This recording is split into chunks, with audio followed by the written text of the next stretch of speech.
Çek başkanım. Evet.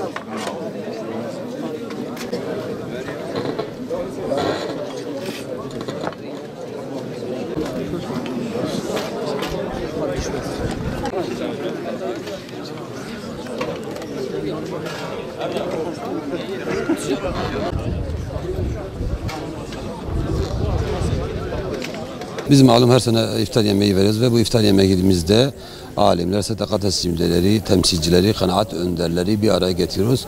Çeşitli cemaatlerden, meşrepten, mesleklerden, mezheplerden, tarikatlardan insanları bu araya getirmeye çalışıyoruz. Ona biz ev sahipliği yapıyoruz ve bunu bir düzenli hale getirmeye çalışıyoruz. Böyle bir manevi atmosfer oluşur ki Ramazan'ın ruhuna uygun olan kardeşlik ruhu oluşturuyor. Bizim gayemiz de Müslümanların meşrebi, cemaati, mezhebi ne olursa olsun en azından bir araya gelebilmelidirler. Kendi arasında sorunlarını görüşebilmelidir.